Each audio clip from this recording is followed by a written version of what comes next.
Have you ever listened to someone speak English so smoothly, so confidently, that you thought, wow, I wish I could speak like that? Maybe you've studied English for years. You know the grammar rules. You've memorized hundreds of vocabulary words. You've even watched English movies or listened to podcasts. But when it's time to actually speak, your mind suddenly goes blank. The words you studied disappear. You understand what people are saying, but your mouth freezes. You hesitate, you pause, and you feel nervous. If that sounds like you, stay right here with me, because this video will completely change the way you learn to speak English. Welcome to DreamWave English, the place where English learning becomes simple, natural, and powerful. I'm Sophia, your host and speaking coach, and I'm here to help you build real fluency, the kind that feels easy, natural, and confident, even when you make mistakes. Before we begin, make sure to subscribe to DreamWave English and leave a comment below telling me your biggest challenge in speaking English. Is it fear, grammar, vocabulary, or maybe confidence? I read every single comment, and I use them to create lessons that truly help you. Now, let's begin your fluency journey, step by step. Today's lesson is about one big idea: how to speak English fluently, for real. We're not just going to study grammar or vocabulary. We're going to go deeper. You'll learn how to think in English, how to respond naturally, and how to feel calm and confident when you speak. Remember this: fluency isn't about perfection. It's about flow. It's about expressing your thoughts, your feelings, and your ideas freely, without fear. So today, I want you to stop calling yourself an English learner. From now on, I want you to think of yourself as an English speaker. Let's start with something simple but powerful. Close your eyes for a moment and imagine this. You're sitting in a small cafe in London. The barista smiles and says, "Hi there. What would you like to have today?"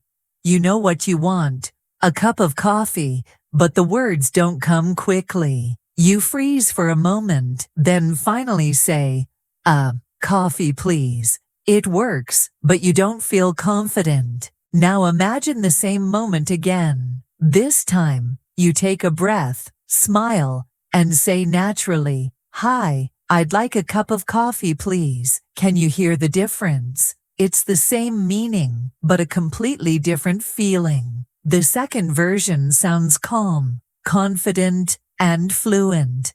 That's what we're going to train together in this series. To become fluent, you need three main things: practice, rhythm, and confidence. Let's talk about the first one: practice. Most learners think that studying English and practicing English are the same, but they're not. Studying means you're learning about English, grammar rules, reading, writing, or watching videos passively. Practicing means you're using English, speaking, repeating, shadowing, or answering out loud. You can't become fluent just by watching or reading. You must speak. From now on, I want you to speak English every single day, even if no one is around. Yes, you can practice by yourself. Talk to yourself in English. Describe what you're doing. For example, when you're cooking, say, "I'm cutting the vegetables. I'm boiling the water. I'm adding salt." It might feel strange at first, but this kind of small daily practice builds fluency faster than anything else. Think of it like learning a sport. You can't learn to play basketball just by reading the rules. You have to get on the court, take shots, miss some, and try again. English works the same way. You can't become fluent just by studying grammar. You have to use the language with your voice. Now let's talk about the second part: rhythm. English has a natural rhythm, like music. Some words are strong, and some are soft. For example, listen carefully. I want to go to the store. The strong beats are on want and store. The small words, to and the, move faster. Try saying it with me slowly. I want to go to the store. Now say it again, faster and more naturally. I want to go to the store. Can you feel the rhythm? That's how native speakers talk. You don't need to sound exactly like them, but you should learn to feel that rhythm. It makes your speech smoother and easier to understand. When you listen to English, in songs, movies, or podcasts, don't only focus on the words, focus on the music of the language, how the sounds connect, how the voice goes up and down. That's rhythm, and it's one of the biggest secrets of fluency. Now let's move to the third part, confidence. Confidence doesn't mean you never make mistakes. It means you keep going even when you do. Most learners aren't stopped by grammar or vocabulary. They're stopped by fear. The fear of being judged, the fear of sounding wrong, or the fear of forgetting words. But here's the truth. Mistakes are not the enemy. They're signs that you're growing. Even native speakers make mistakes all the time. So the next time you forget a word, don't stop. Use another word, describe it, or laugh it off. If you forget umbrella, say, the thing I use when it rains. That's fluency. It's communication, not perfection. Here's a quick exercise you can start today. Every morning, stand in front of a mirror and say 5 short sentences in English. They can be about your day, your feelings, or your goals. For example, today is going to be a great day. I'm ready to learn. I will speak English confidently. I'm not afraid to make mistakes. I'm improving every single day. Say them clearly and with energy. This simple daily habit trains your brain to think in English and your mouth to move naturally. Remember, fluency isn't something you wait for. It's something you build step by step, word by word, day by day. So, let's quickly review what we've learned today. First, practice. Speak every day, not just study. Second, rhythm. Feel the beat and flow of English. Third, confidence. Speak without fear. Now take a moment and ask yourself, how do I feel when I speak English? Do you feel nervous or excited? Whatever your answer is, that's your starting point. And from here, we'll build your fluency together, one step at a time. In the next part, we'll go deeper into how to train your listening and speaking together, just like native speakers learned as children. I'm Sophia, and this is DreamWave English. See you in part 2. Welcome back to DreamWave English. I'm Sophia, and today we're taking your English fluency to the next level. In the last part, we talked about 3 key elements of speaking naturally: practice, rhythm, and confidence. Now we'll go even deeper, learning how to connect your listening and speaking skills so they work together like a perfect team. Take a deep breath right now. Relax your shoulders. Speaking English should feel easy, not stressful. Think of it like music. It has a beat, a flow, and emotion. When you learn to feel that rhythm, both your speaking and listening will improve dramatically. Let's start with something simple. Listen to this sentence. I don't know what to say. When native speakers say it quickly, it sounds like one smooth sound. I don't know what to say. Did you hear that? The words connect and flow together. No sharp breaks, no pauses between each word. That's what we call connected speech. Many learners pronounce every word separately, like, I do not know what to say. It's correct, but it sounds slow and unnatural. When you connect your words, you sound relaxed, fluent, and real. Let's practice together. Say it slowly first. I don't know what to say. Now say it faster, letting the words link. I don't know what to say. Beautiful. That's the sound of natural English. Let's try another one. What are you doing? Native speakers often say, what you doing? Did you eat yet? Becomes jeet yet. Want to go? Becomes wanna go. These are not mistakes. This is real English as spoken in daily life. Now it's your turn. Repeat after me. What you doing? Jeet yet.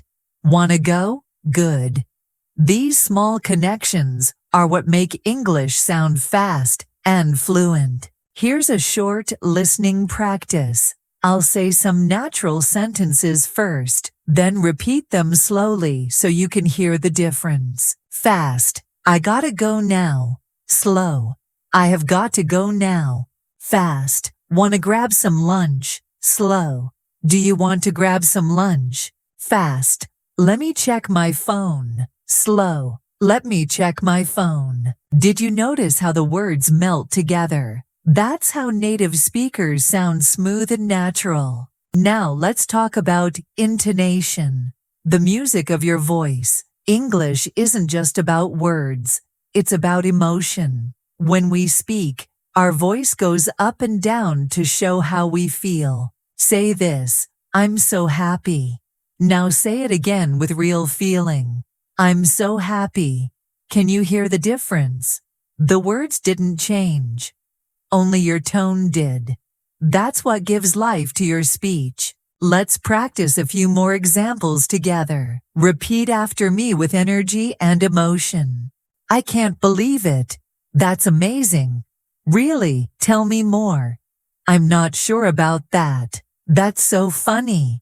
When you add emotion, your English sounds alive. Native speakers use intonation to show excitement, surprise, curiosity, or doubt. And now you can too. Here's something fun you can start doing today. It's called shadowing. Shadowing means listening to a short clip, maybe from a movie, podcast, or YouTube video, and repeating what you hear at the same time. Don't worry if you don't catch every single word. The goal isn't perfection. The goal is to copy the rhythm, tone, and feeling of the speaker. If you practice this for just 10 minutes a day, your pronunciation, speed, and listening skills will improve faster than you think. Now let's talk about stress. Which words to emphasize in a sentence? In English, some words are more important than others. We call them content words, usually nouns, main verbs, adjectives, and adverbs. The smaller, less important words, like a, the, to, of, are softer and faster. Listen to this. I want to buy a new car. The strong words are want, buy, new, and car. The others are softer. Say it with me. I want to buy a new car. That rhythm, strong, soft, is the heartbeat of English. Let's do one more example. She's going to meet her friend after work. The strong words are going, meet, friend, work. She's going to meet her friend after work. Feel that natural pulse? That's how fluent English flows. Now, let's apply this to real-life conversation. Imagine someone asks, "How's it going?" You don't want to sound robotic or too slow. Say it naturally. How's it going? When they answer, "I'm good, thanks. How about you?"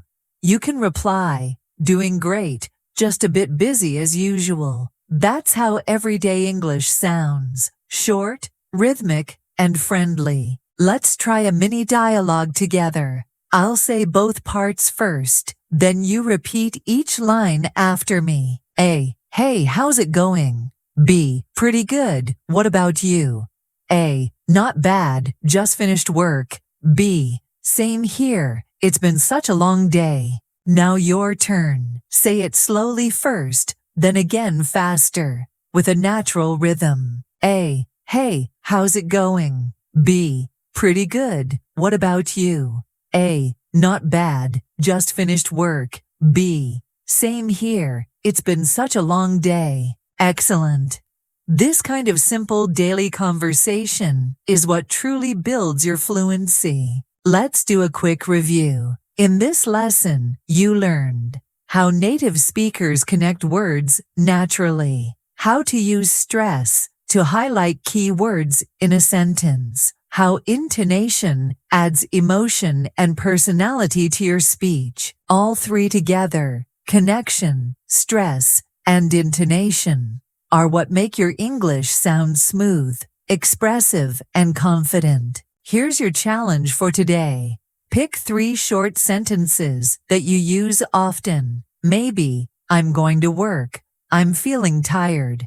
I'll call you later. Now practice saying them with rhythm, stress, and connection. Record yourself, then listen back. Notice how your voice sounds more natural each time. Fluency is not built in one day. It's built through consistent small steps, listening, repeating, shadowing, and speaking. In the next part, we'll use everything you've learned so far to practice real-life speaking situations, greetings, daily chats, and short dialogues that sound just like native conversations. You'll learn how to speak without hesitation and start feeling comfortable in English anywhere, anytime. I'm Sophia, and this is DreamWave English, where your English becomes clear, natural, and confident. See you in part 3. Welcome back to DreamWave English. I'm Sophia, and today, you'll start using everything we've learned so far: practice, rhythm, confidence, and connection to build real-life conversations. Because fluency isn't just about grammar or vocabulary. It's about communication, how you connect with others, how you respond, and how you make people feel when you speak. By the end of this lesson, you'll know how to start, continue, and end conversations in English naturally, the same way native speakers do in daily life. Let's begin with something simple. Starting a conversation. Imagine you meet someone new, maybe at school, work, or even in a cafe. What do you say? Here are a few easy natural openers you can use anytime. Hi, how's your day going? Hey, are you from around here? I love your jacket. Where did you get it? It's such a nice day today, isn't it? See, they're short, friendly, and open. Perfect for inviting the other person to talk. Fluency isn't about long sentences. It's about keeping the flow going. Let's practice together. Repeat after me. Slowly first, then faster. Hi, how's your day going? Hey, are you from around here? It's such a nice day today, isn't it? Excellent. Now imagine the other person responds. You can keep the conversation alive by giving a short, natural reply. Let's look at a mini example. A. Hey, how's your day going? B. Pretty good, just busy with work. How about you? A. Same here. I can't wait for the weekend. Simple, right? No complicated grammar, but the tone is friendly, relaxed, and real. That's how fluent English sounds. Now let's move to the next part, showing interest. When you talk to someone, you don't want to sound flat or robotic. You want to sound like you care, like you're really listening. In English, we often use small reaction phrases to show interest. These are short words or sounds that make your speech sound alive. For example, really? That's cool. Oh, wow. No way. I know, right? Let's practice saying these together with real emotion. Really? That's cool. Oh, wow. No way. I know, right? Good. Don't be afraid to add expression when you speak. Your voice should show how you feel: excited, surprised, curious, or happy. That's what makes your English sound natural and engaging. Now let's talk about keeping the conversation going. When someone tells you something interesting, ask a follow-up question. It shows that you're listening and makes the other person want to talk more. Here's an example. B. I went hiking last weekend. A. Oh, really? Where did you go? B. Up to Pine Hill. It was beautiful. A. Nice. Do you go hiking often? See how that works? You don't need big vocabulary, just curiosity. Ask simple, natural questions to keep the rhythm going. Let's practice a few useful conversation connectors. Short phrases that help your sentences sound smooth and fluent. Repeat after me. To be honest, you know what I mean. Actually, the thing is, as far as I know, in my opinion, beautiful. You'll hear these expressions in nearly every native English conversation. They make your speech flow more naturally and help you sound more confident. Now let's move to another important skill: agreeing and disagreeing politely. This is something that separates beginners from fluent speakers. You can have your own opinions, but the way you express them matters a lot. Here are some natural ways to agree. I totally agree. That's so true. I couldn't agree more. Yeah, I feel the same way. And here are some polite ways to disagree. I see your point, but I think that's interesting. But I'm not sure I agree. Maybe, but I have a different opinion. I understand, but I feel differently. Let's practice a few. Repeat after me with a calm and friendly tone. I totally agree. I see your point, but I think that's interesting, but I feel differently. Perfect. In English, tone is more important than perfect grammar. Even when you disagree, a friendly voice keeps the conversation positive. Now let's put this into a short role play. Listen first, then repeat after me. A. I think working from home is better than going to the office. B. I see your point, but I prefer the office. I like seeing my coworkers. Now your turn. A. I think working from home is better than going to the office. B. I see your point, but I prefer the office. I like seeing my coworkers. Excellent. That's how you sound confident and polite at the same time. Now let's talk about how to end a conversation naturally, without sounding rude. Here are a few friendly ways to close a chat. It was nice talking to you. I should get going, but let's talk again soon. Anyway, I've got to run, but I'll see you later. Catch you later. Repeat them after me. It was nice talking to you. I should get going, but let's talk again soon. Anyway, I've got to run, but I'll see you later. Catch you later. Nice work. You can use these lines anytime to end a conversation politely and confidently. Let's review what we've learned today. How to start a conversation naturally. How to show interest using reaction phrases. How to keep a conversation going with follow-up questions. How to agree and disagree politely. How to end conversations in a friendly way. Fluency isn't about speaking fast. It's about connecting with people. When you start to enjoy conversations instead of fearing them, your English grows naturally. Here's your speaking challenge for today. Write or record a short conversation using what you learned. Include a greeting, a short topic, a polite ending. For example, A. Hey, how's it going? B. Pretty good, just finished work. A. Nice, I'm heading home soon too. Catch you later. It's short, simple, and sounds natural. That's the kind of English you can use anywhere, at work, school, or while traveling. Remember, fluency doesn't happen overnight. It happens one sentence at a time. The more you practice, the more confident you'll sound. In the next part, we'll take these skills into real-world English situations. Ordering food, asking for directions, shopping, and even making phone calls. You'll learn how to stay calm and speak naturally no matter where you are. I'm Sophia, and this is DreamWave English, where your voice becomes stronger, clearer, and more confident every day. See you in part 4. Welcome back to DreamWave English. I'm Sophia, and today we're taking your English from the classroom into the real world.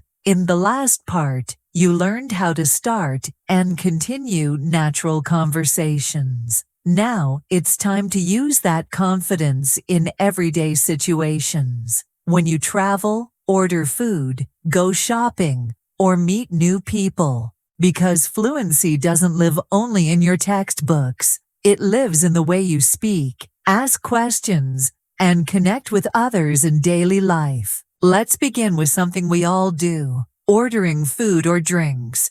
Imagine you're at a cafe. The barista smiles and says, "Hi there, what can I get for you today?" How do you respond naturally? Here are a few examples. "I'd like a cup of coffee, please. Can I get an iced latte with oat milk? I'll have a sandwich and a bottle of water.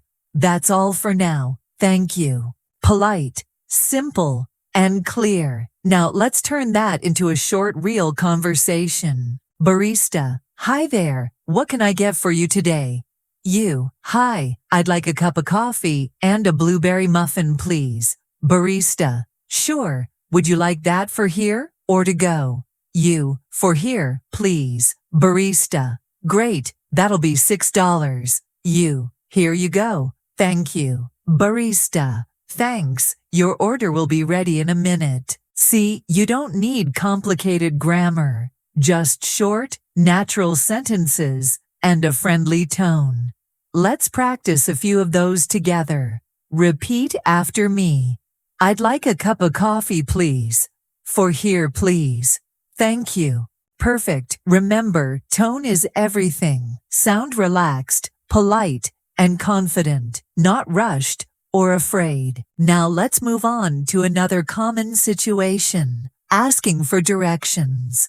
Imagine you're in a new city and you're not sure where to go. Here are a few polite ways to ask for help.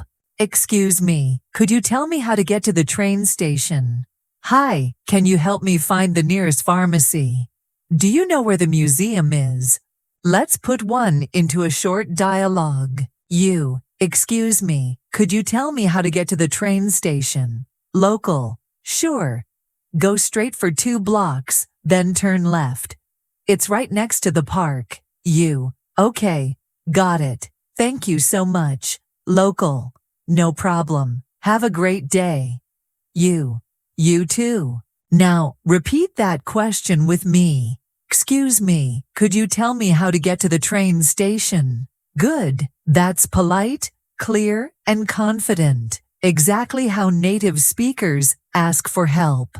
Next, let's talk about something many learners find difficult. Making a phone call in English. It can feel scary because you can't see the other person's face. But with a few simple phrases, you'll sound calm and professional. Here's a structure you can follow. Start with a greeting and introduce yourself. "Hello, this is Anna speaking." "Hi, my name is Tom. I'm calling about the job interview." State your reason for calling.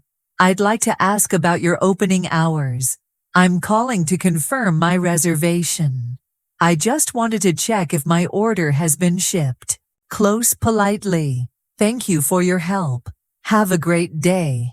Goodbye." Now let's listen to an example. You, "Hello, this is Emily. I'm calling to confirm my appointment for tomorrow." Receptionist, "Sure, let me check. Yes, your appointment is at 10 a.m. You, "Perfect. Thank you so much." Receptionist, "You're welcome. See you tomorrow." You, See you then. Goodbye.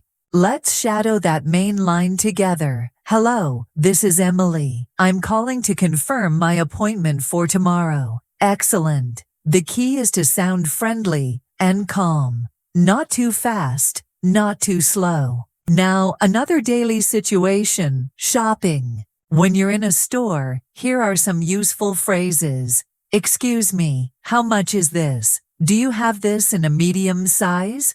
Can I try this on? Is this on sale?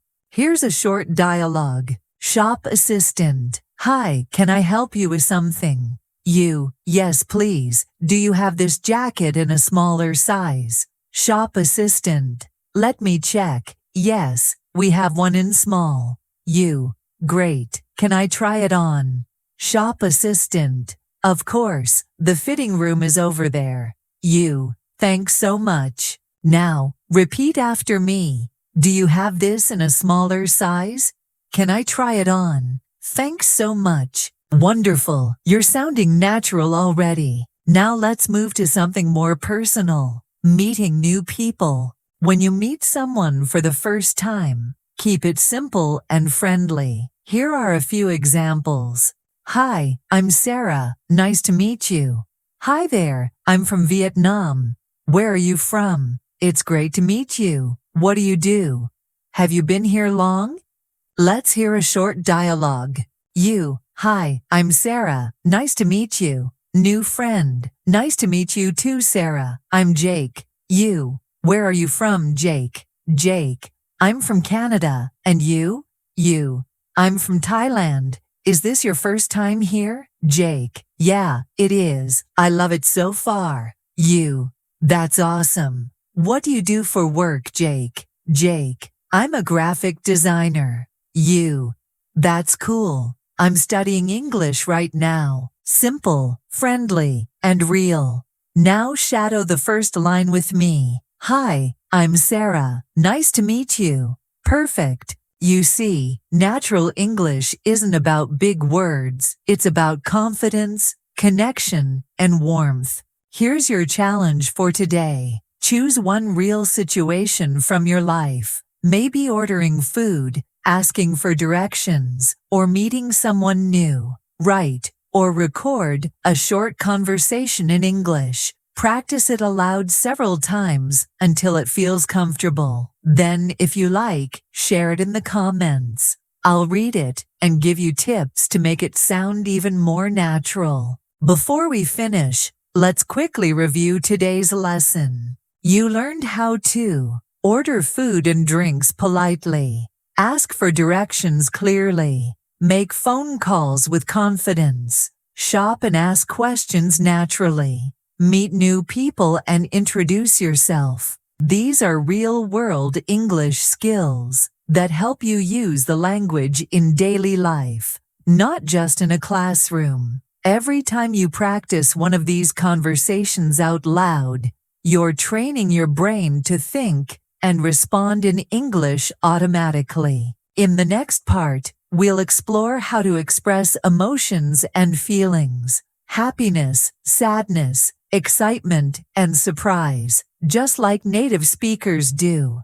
Because fluency isn't only about words, it's about emotion. I'm Sophia, and this is DreamWave English, where your voice becomes fluent, expressive, and real. See you in part 5. Welcome back to DreamWave English. I'm Sophia, and today you're going to learn something that can completely change how you sound when you speak English. In the last part, we practiced real-life situations, ordering food, asking for directions, making phone calls, and meeting new people.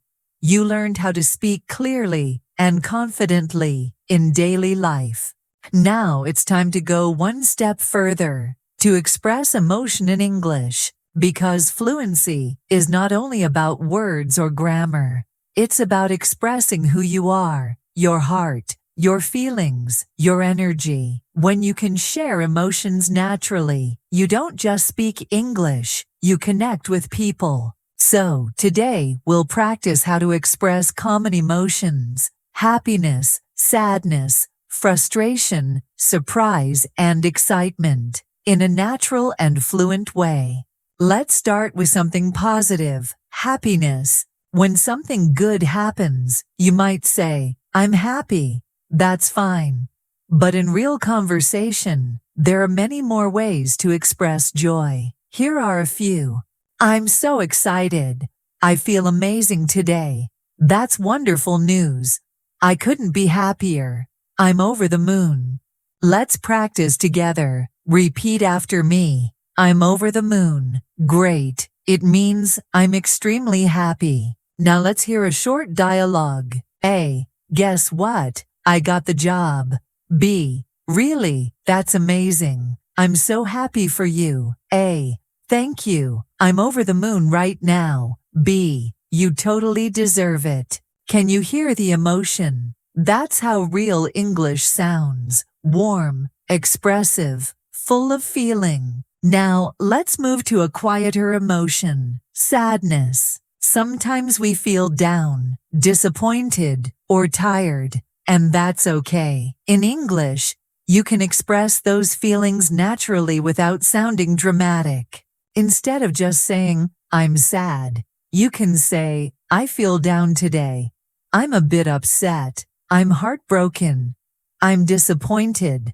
I'm not feeling my best." Let's listen to this example. A. Hey, you look a little quiet today. Are you okay? B. Yeah, I just feel a bit down. A. I'm sorry to hear that. Do you want to talk about it? B. Thanks, I just had a bad day at work. Now repeat this line with me. I just feel a bit down. Good. Notice how gentle and natural it sounds. You don't need to sound overly emotional.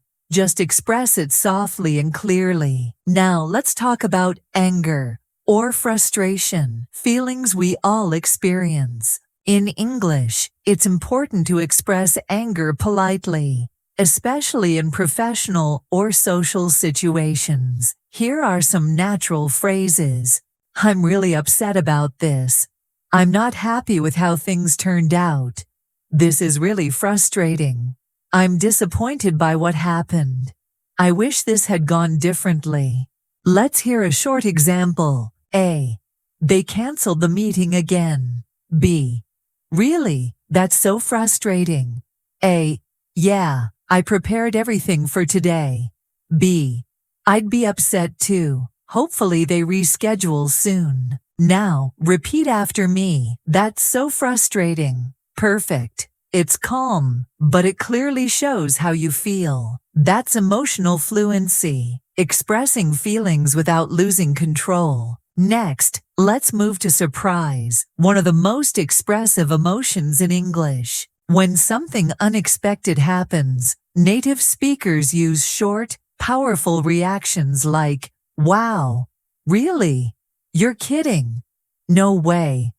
I can't believe it. That's unbelievable." Let's hear an example. A. Did you know Sarah's moving to Japan? B. What? No way. When did she decide that? A. Just last week. She got a new job there. B. That's unbelievable. Good for her. Now say this reaction with me. No way. Excellent. Let your voice show emotion, excitement, surprise, or curiosity. Now let's talk about excitement and curiosity, emotions that make your English sound full of life. You can say, "That sounds amazing. I can't wait to try it. Really? Tell me more. That's so interesting. Wow, how did that happen?" Here's a mini dialogue. A. I'm going on a road trip next weekend. B. Wow, that sounds amazing. Where are you going? A. To the mountains. I love nature. B. That's awesome. I can't wait to hear all about it. Now repeat with me. That sounds amazing. Perfect. Your voice should rise slightly at the end. That's what makes it sound natural and expressive. You see, emotions give color to your English. Without them, your words are flat and cold. But when you add emotion, your English becomes alive. People feel your meaning, not just hear your words. Now, let's do a quick speaking challenge together. Imagine your friend tells you some good news. Maybe they passed an exam or got a promotion. How would you respond? You could say, "That's awesome. Congratulations." Or, "I'm so happy for you. You worked really hard for this." Now imagine you're tired, but you don't want to sound too negative. You could say, "I'm a bit tired today, but I'll be okay." Repeat that with me. "I'm a bit tired today, but I'll be okay." Excellent. That sounds polite, natural, and positive. Let's review what we learned in today's lesson. You practiced how to express happiness, "I'm over the moon." Sadness, "I just feel a bit down." Frustration, "That's so frustrating." Surprise, "No way."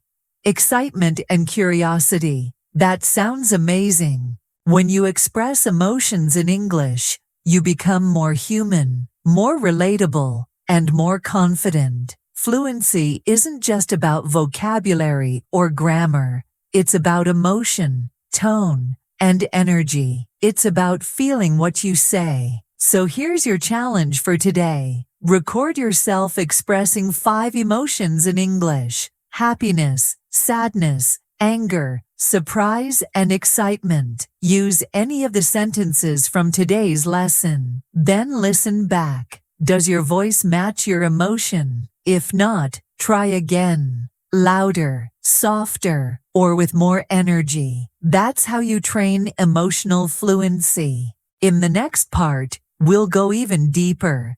You'll learn how to tell stories in English, how to describe your experiences, talk about your day, and share personal moments naturally and fluently.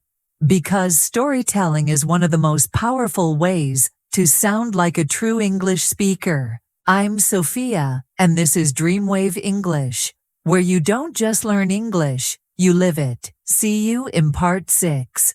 Welcome back to DreamWave English. I'm Sophia, and today, we're going to explore one of the most powerful skills you can develop in English: the ability to tell stories. Stories are how humans connect. They help us share experiences, emotions, and lessons. When you can tell a story in English, even a short one, you show fluency, confidence, and personality. You stop sounding like a student and start sounding like a real communicator. So today, I'll show you how to tell short, natural stories about your life in a way that's easy, expressive, and fun. Let's start simple. Every story, no matter how short, has 3 parts. 1. Beginning, what happened first. 2. Middle, what happened next. 3. Ending, what was the result or feeling. Here's a short example.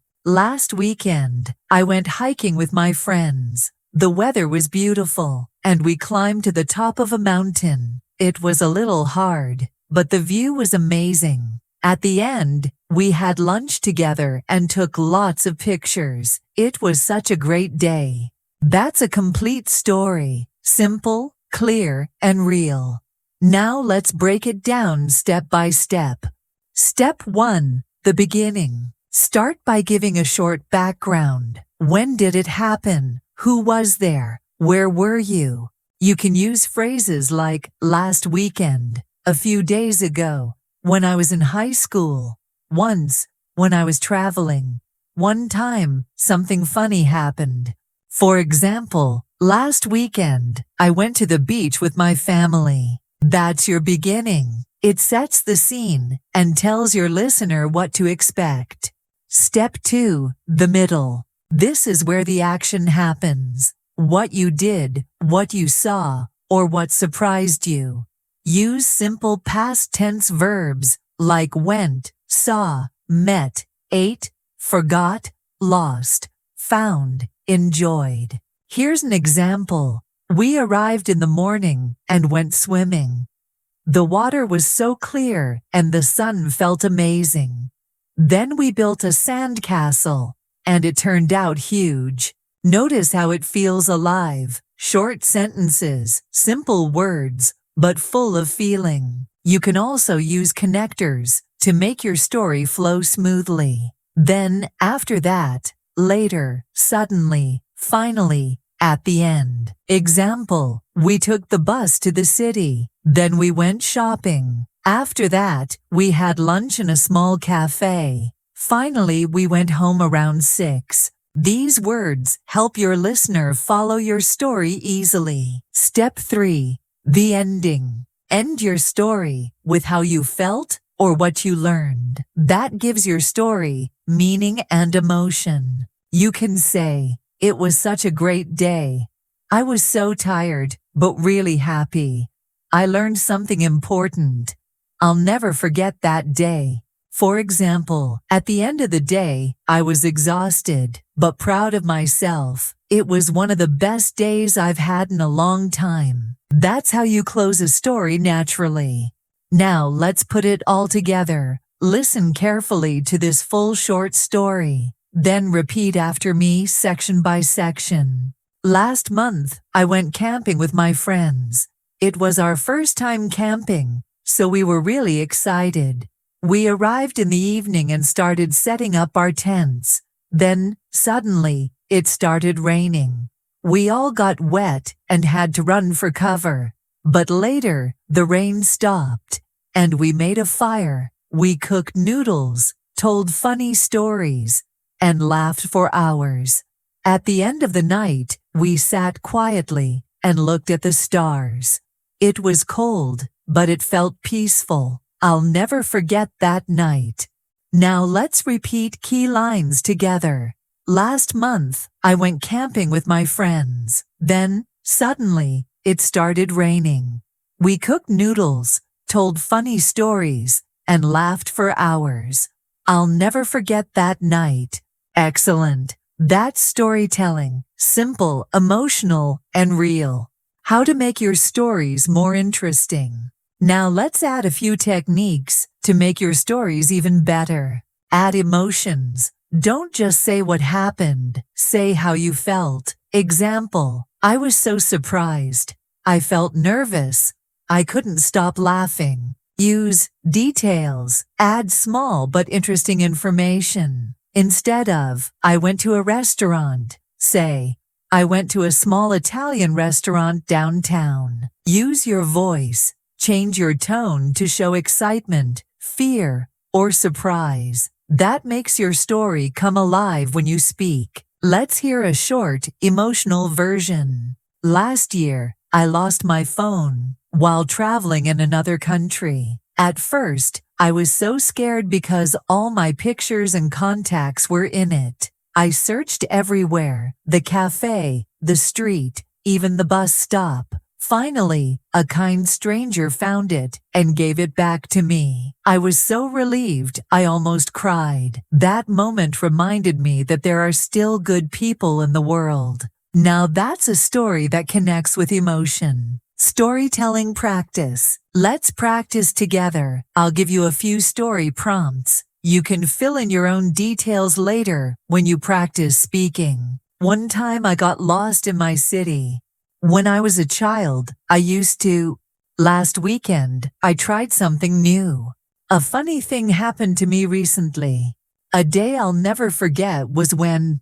Pick one of these prompts and create your own short story. Speak it out loud, record yourself, and listen back. Ask yourself, does it have a clear beginning, middle, and end? Did I use emotion and details? Did my voice sound natural? If you keep practicing this way, your English will start to flow more naturally every day. Common mistakes to avoid. Before we finish, let's look at a few common mistakes English learners make when telling stories.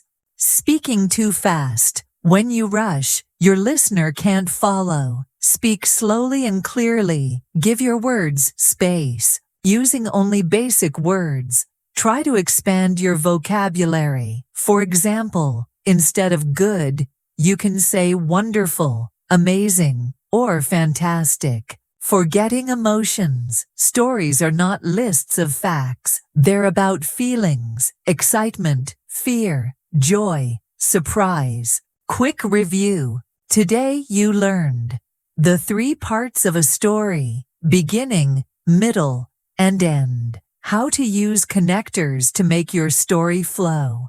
How to express emotion and detail to make your story engaging. How to avoid common storytelling mistakes. Every time you share a story, you're building your fluency. You're training your brain to think and speak in English naturally. So don't worry about mistakes. Tell your stories proudly. Here's your challenge for today. Tell one short story in English about something that happened recently. It could be funny, surprising, or emotional. Record it, listen, and repeat until it feels natural. You'll be amazed how much your fluency improves when you tell your own stories. In the next part, we'll go even further. You'll learn how to think in English so you can speak faster and more naturally without translating from your native language. This is the key to real fluency. I'm Sophia, and this is DreamWave English, helping you find your natural English voice, one story at a time. See you in part 7. Welcome back to DreamWave English. I'm Sophia, and today's lesson is one of the most powerful ones yet. Learning how to think directly in English. If you've ever felt stuck trying to translate every word before you speak, this lesson is for you. Maybe you've had this experience. Someone asks you a question in English, and your mind starts racing. First you think in your own language, then you try to translate it into English. And by the time you're ready to answer, the conversation has already moved on. Sound familiar? Don't worry. Every English learner goes through that stage. The good news is that you can train your brain to think in English naturally. And today, I'll show you how to do exactly that. Step 1. Understand why. Translation slows you down. When you translate, your brain is doing double the work. It has to find the meaning in your native language, translate it into English, and then check if it sounds right. That takes time and creates hesitation. Fluency isn't about knowing every word. It's about being able to express ideas quickly and naturally. That's why you need to start building direct connections in your brain between ideas and English words. When you see an apple, don't think manzana or pome or tau. Just think apple. When you feel tired, don't translate your thought. Just say, I'm tired. That's the mindset of a fluent English speaker. Step 2. Start small. Think in simple English. Many learners think they must think in complex sentences, but you can start small, even with single words or short phrases. For example, when you wake up, think in English. Morning. I'm getting up. I'm brushing my teeth. I'm making coffee. When you look outside, it's sunny today. It's raining. It's cold. These small sentences help your brain create a direct English pattern. You're training your brain to describe your world in English. No translation needed. Try this little challenge. Spend just 5 minutes a day thinking only in English. Describe what you see, what you're doing, and what you feel. You can do this silently in your head or out loud if you want speaking practice too. Step 3. Label your world. Another powerful way to train your mind is to label objects around you in English. For example, at home, you can put sticky notes on things. Door, table, mirror, chair, window, phone, fridge. Every time you look at them, say the English word silently in your mind. This helps you think directly in English without even realizing it. Over time, these small moments add up. Soon you won't have to translate at all. you'll just know. Step 4. Use English for daily decisions. Try to make small daily decisions in English. For example, when you're cooking, think, what should I eat today? Do I need more rice? I'll make some noodles. When you plan your day, think in English. Today I'll finish my homework. I have a meeting at 2. I'll call my friend later. Even when you're shopping or cleaning, use English in your mind. At first it might feel strange, but soon it becomes your natural habit. Step 5. Watch and listen without subtitles. This is one of the most effective ways to train your brain to think in English. Listening and watching in English without translating. Start small. Pick a short video, maybe just 2 or 3 minutes. Watch it once with subtitles. Then watch it again without subtitles. Focus on the sounds, rhythm, and meaning, not every single word. Ask yourself, what's the main idea? How do they sound when they speak? What expressions do they use? When you listen this way, you're training your brain to understand English directly, not through your native language. You can do this with YouTube videos, short clips, or even music. For example, listen to a song in English and try to imagine what it means instead of reading the translation. You'll start to feel English instead of studying it. Step 6. Think in pictures, not words. Here's a big secret fluent speakers use. They don't think word by word. They think in images and feelings. If you think I want coffee, your mind shouldn't see the letters C-O-F-F-E-E.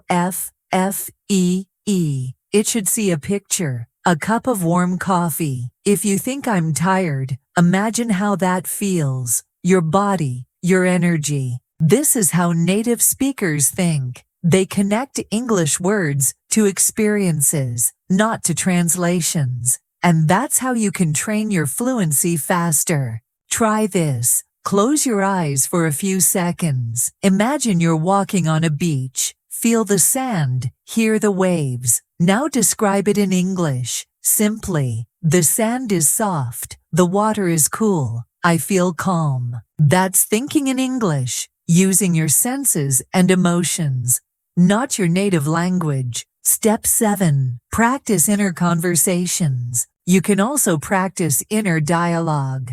Talking to yourself in English, inside your mind. It sounds funny, but it really works. When you're alone, imagine a short conversation. What should I do today?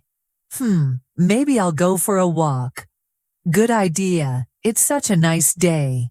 You can even practice arguments, discussions, or small talk with yourself. It's free, private, and incredibly effective. Step 8. Accept mistakes and keep going. Many learners stop thinking in English because they're afraid of mistakes. But remember, mistakes are part of the process. When a baby learns to speak, they make hundreds of mistakes, but they keep talking. And that's exactly how you should learn too. Don't wait until your English is perfect. Start thinking in English now. Even if it's simple, even if it's not perfect. Fluency grows from practice, not perfection. Quick review. Today you learned why translating slows you down, how to start thinking in simple English, how to label your surroundings to build vocabulary, how to think in English through daily decisions, how to listen without subtitles, how to think in pictures and feelings, not just words, how to use inner conversations to stay in English all day. The more you think in English, the faster you'll speak it. Your brain starts building automatic patterns, and soon you'll notice something amazing. English words will come to you without effort. Here's your challenge for today. Spend just 10 minutes thinking only in English, no translation. Describe your day, your plans, or what's around you. If you catch yourself translating, stop and start again in English. Do this every day for 1 week, and you'll feel the difference.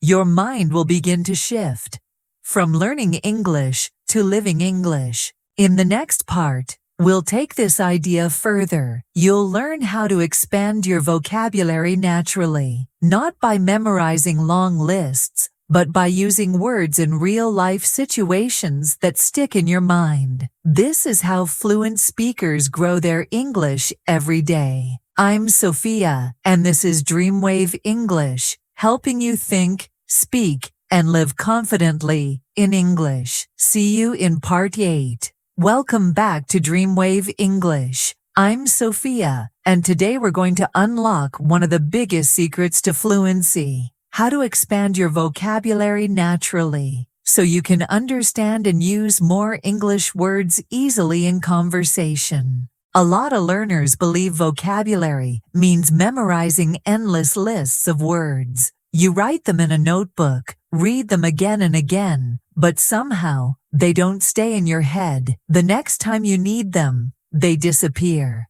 Sound familiar? Don't worry, you're not alone. That's what happens when we learn words without context or connection. Today, I'll show you how to remember new words effortlessly, not by studying harder, but by learning smarter. Step 1. Learn words in context. Let's start with a golden rule. Never learn words alone. Always learn them in context, in sentences, conversations, or real situations. For example, instead of memorizing the word delicious, learn it through real use. This cake is delicious. That pizza smells delicious. The food was so delicious I couldn't stop eating. Now, when you think of the word delicious, you also remember how it sounds, feels, and fits in a sentence. Your brain connects the word to an image and an emotion. That's what makes it stick. Here's another one. Instead of just memorizing angry, learn it like this. She was angry because her friend was late. He looked angry when he saw the bill. I get angry when people interrupt me. Can you see how much stronger that is? When words live inside stories, they stay in your memory. Step 2. Group words by theme, not alphabet. Traditional vocabulary lists often go like this: apple, banana, car, dream, elephant. But that doesn't help your brain connect ideas. Instead, group your words by theme or situation. For example, at the cafe, coffee, cup, sugar, menu, bill, waiter, order, table. At the airport, flight, ticket, luggage, gate, boarding pass, delay, arrival, departure. Feelings: happy, sad, angry, nervous, calm, excited. When words live together in a category, you remember them faster because your brain connects them automatically. Try creating word clusters, small families of related words, and practice them together. Step 3. Use the word right away. This is one of the most powerful techniques. When you learn a new word, use it immediately. You can use it in 3 simple ways. Say it aloud. For example, I'm feeling energetic today. Write a short sentence, like, this song makes me feel energetic. Use it in conversation. You look energetic this morning. When you use a word right away, it moves from short-term memory to long-term memory. Your brain says, oh, this word is important. Let's keep it. So never wait. The moment you learn a new word, use it. Step 4. Read and listen every day. Here's the truth. Native speakers don't memorize word lists. They build vocabulary naturally by reading, listening, and living in the language. You can do the same. The more English you read and listen to, the more words you'll meet again and again in different situations. Start with things you actually enjoy. If you love travel, read short travel blogs or watch travel videos. If you like cooking, read recipes in English. If you like motivation, listen to English podcasts about self-improvement. Each time you read or listen, pay attention to words that repeat. Notice how they're used, what comes before or after them. You don't need to look up every new word. Focus on understanding the idea first. Then choose a few interesting new words to learn deeply. For example, if you hear, "She's really into photography," you can learn the phrase, "be into something." It means to be interested in or passionate about something. Now you can use it naturally. "I'm really into movies." "I'm into fitness lately." "I'm not really into sports." That's how vocabulary becomes part of your life. Step 5. Learn word families and phrases. Fluent English speakers don't just know single words. They know how words combine. For example, take the word decide. It has a family of related forms: decision, decisive, undecided, deciding. You can make phrases like make a decision, be decisive, I'm still undecided. When you learn one word family, you unlock many new ways to express yourself. So every time you learn a new word, ask yourself, what other forms does this word have? How do native speakers use it in real life? This one small habit will multiply your vocabulary without extra effort. Step 6. Review with spaced repetition. Do you ever forget new words after a few days? That's normal. Your brain needs to see them several times before they stick. That's why you should use spaced repetition, reviewing words at specific time intervals. For example, review the next day, review 3 days later, review 1 week later, review 1 month later. Each time, use the words in new sentences. You can use flashcard apps like Anki or Quizlet, or you can make your own notebook. But remember, don't just look at the word, use it every time. Step 7. Create personal connections. You remember words better when they're connected to your life.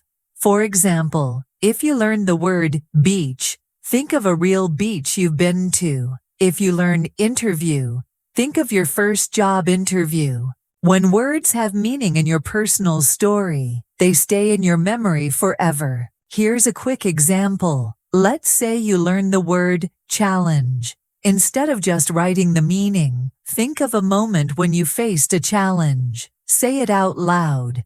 My biggest challenge was learning to speak English confidently. Now that word belongs to you. Step 8. Make vocabulary fun. Learning new words shouldn't feel like hard work. You can make it fun. Watch movies or series in English and repeat lines. Play word games or crossword puzzles. Learn one new word from a song you love. Try speaking only English for 1 hour a day. The more fun you make it, the faster you learn. Quick review. Today you learned. Learn words in context, not alone. Group them by theme. Use them immediately. Read and listen daily. Learn word families. Review with spaced repetition. Make personal connections. Keep it fun and enjoyable. Remember, vocabulary is not about memorizing. It's about using. When you use words in your daily life, they become part of you. So here's your challenge for today. Choose 5 new English words you like. Use each one in a real sentence about your own life. Then, say them out loud 3 times today: morning, afternoon, and evening. Tomorrow, try to use them again in a short conversation or comment online. That's how your vocabulary grows. Not by force, but by habit. In the next part, we'll go deeper into pronunciation and clarity. How to make your English sound smooth, natural, and easy to understand, even if you have an accent. Because fluency isn't just about what you say, it's also about how you say it. I'm Sophia, and this is DreamWave English, where every word you learn brings you closer to true fluency. See you in part 9. Welcome back to DreamWave English. I'm Sophia, and today we're going to talk about one of the most important and often most misunderstood parts of fluency: pronunciation. Many learners believe that to sound fluent, they must speak like a native speaker, with a perfect British or American accent. But that's not true at all. Fluency is not about sounding native. It's about sounding clear, confident, and easy to understand. So, today, you'll learn how to improve your pronunciation naturally, without stress, and how to train your mouth, ears, and voice to sound smooth and natural in English. Step 1. Focus on clarity, not perfection. The goal of pronunciation is communication, not imitation. You don't need to erase your accent. Your accent is part of who you are. But you do need to speak clearly enough that people can understand you easily. Think of it like music. Every language has its own rhythm and melody. You're learning how to sing in a new rhythm, not to change your voice, but to make your message flow smoothly. So instead of worrying about sounding native, ask yourself this: can people understand me clearly? If the answer is yes, you're already successful. Step 2. Listen and imitate. Listening is the foundation of pronunciation. You can't pronounce sounds you've never really heard. So, listen to English every day, not just for meaning, but for sound.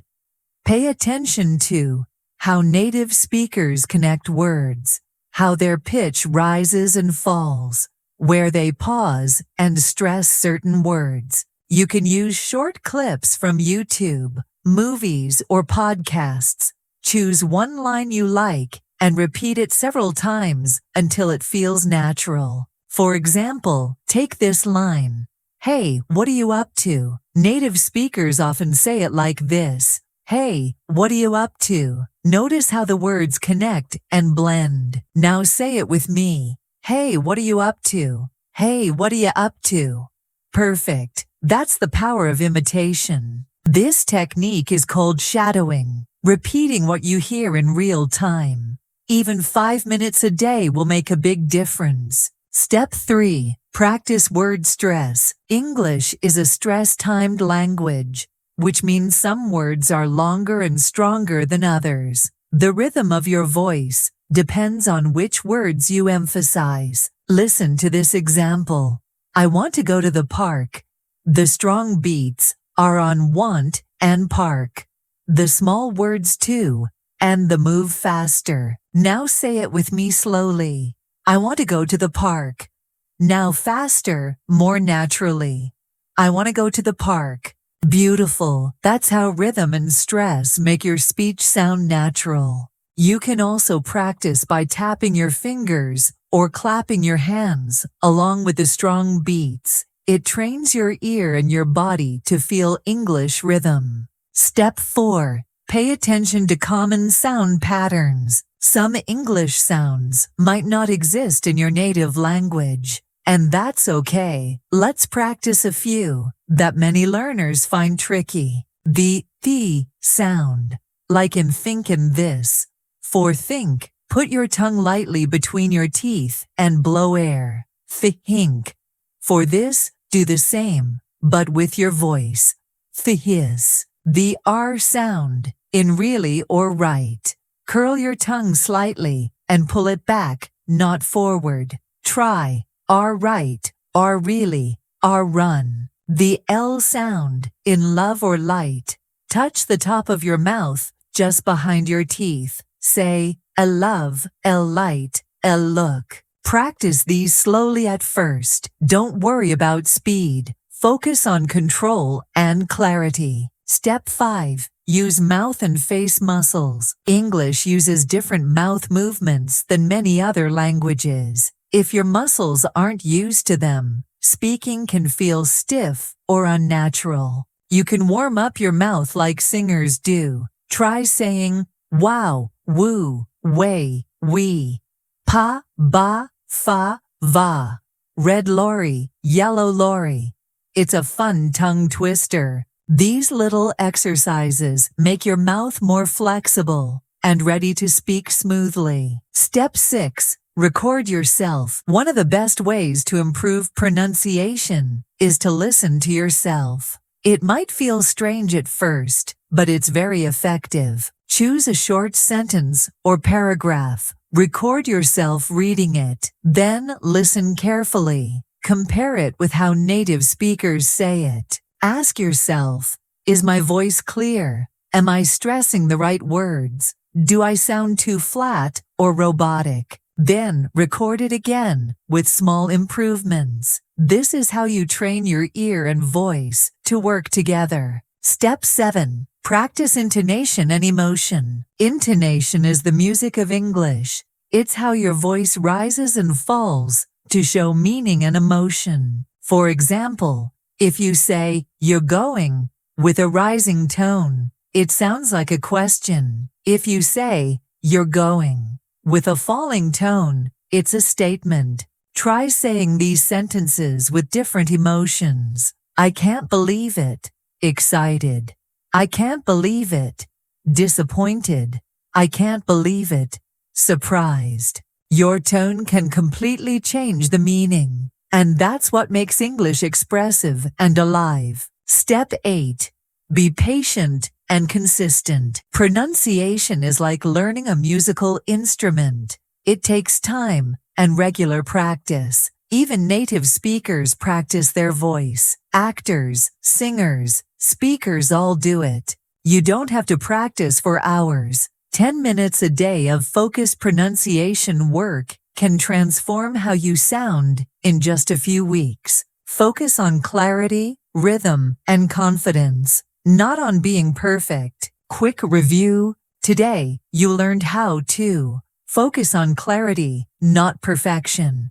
Improve through listening and imitation. Master stress and rhythm. Practice common English sounds. Use your mouth and face muscles. Record and evaluate yourself. Use intonation and emotion to sound natural. Stay patient and consistent with practice. Pronunciation is not about losing your accent. It's about finding your voice in English. Your goal isn't to sound like someone else. It's to speak clearly so your ideas shine through. Here's your challenge for today. Pick one short paragraph, maybe from a story, song, or video you like. Listen to it carefully, then record yourself reading it. Compare, repeat, and improve until it feels smooth and confident. You'll be amazed how quickly your pronunciation improves when you do this regularly. In the next part, we'll bring everything together: speaking, listening, rhythm, emotion, and confidence into one complete fluency system. It's time to transform everything you've learned into your own powerful English speaking routine. I'm Sophia, and this is DreamWave English, where you find your real English voice, one word and one rhythm at a time. See you in part 10. Welcome back to DreamWave English. I'm Sophia, and today is our final part in this fluency series. You've come so far through confidence, rhythm, pronunciation, vocabulary, storytelling, and emotion. And now, it's time to put everything together into one powerful system you can use every day. Your own daily English fluency routine. This routine will help you keep improving your English naturally, easily, and confidently, even if you only have 15 minutes a day. Because fluency isn't built in a week or a month, it's built through small, consistent habits, the kind that slowly but surely transform how you think, listen, and speak. Let's get started. Step 1. Begin your day in English. When you wake up, start your morning thinking in English. Before you touch your phone or check messages, say a few short sentences to yourself. For example, "Good morning, I slept well. Today's going to be a great day. I have a lot to do, but I'll stay calm and focused. I'm ready to speak English confidently." This sets the tone for your entire day. You're telling your brain, English is part of my life now. Then, if you have a few extra minutes, listen to something short in English, a podcast, a motivational clip, or even one of our DreamWave English lessons. Don't worry about understanding every word. Just enjoy the sound, rhythm, and flow. Step 2. Practice speaking out loud every day. Speaking is the heartbeat of fluency. Even if you don't have a conversation partner, you can still practice on your own. Here's how. Pick a topic, maybe your plans for the day, something you did yesterday, or your favorite hobby. Speak about it for 1 or 2 minutes, out loud, in English. Don't stop yourself to correct mistakes. Don't translate in your head. Just keep talking. If you can, record yourself, then listen to the recording later. You'll notice small areas to improve. Your pronunciation, speed, or rhythm. That's how real progress happens. Here's an example. I'm planning to meet my friend today. We'll probably go for coffee and talk about our new project. I'm really looking forward to it. Simple, natural, confident. That's the kind of speaking practice that builds fluency. Step 3. Listen with focus. Listening is your connection to real English, the kind spoken by native speakers around the world. You can improve it daily, even without extra time. Listen while you're doing other things, walking, cooking, cleaning. Choose materials you enjoy. Podcasts, YouTube videos, short interviews, or even English music. As you listen, don't try to catch every single word. Focus on the idea. Ask yourself, what's the main message? How do they sound when they speak? Then, listen again. This time, shadow along. Repeat what you hear at the same time as the speaker. Copy their tone, rhythm, and emotion. It's one of the fastest ways to sound fluent. Step 4.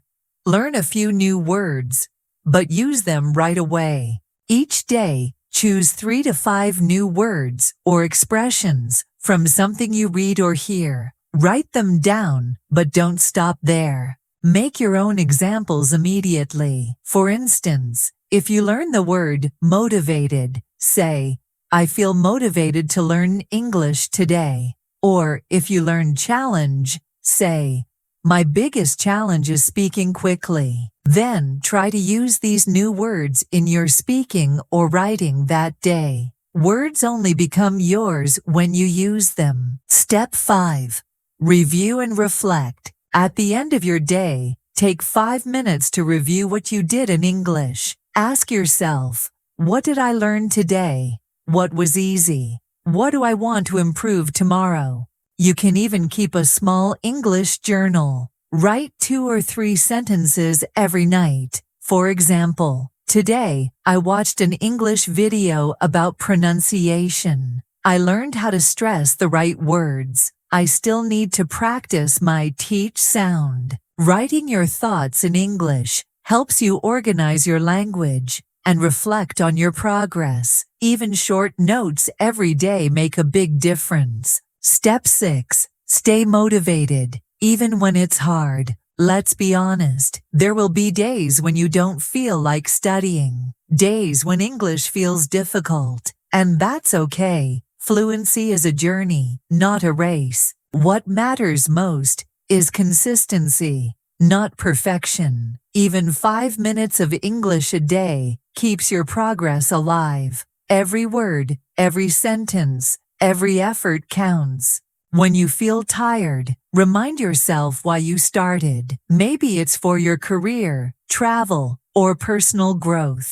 Or maybe it's simply because you love the feeling of understanding and expressing yourself in another language. Whatever your reason is, hold on to it. That's your fuel. Step 7. Surround yourself with English. To become fluent, you need to live in English as much as possible. You can do this even if you don't live in an English-speaking country. Change your phone or laptop settings to English. Follow English-speaking YouTubers or influencers. Join online communities or language groups where people write and speak in English. Fill your environment with English words, sounds, and ideas. Soon your brain will begin to think in English naturally, without trying. Step 8.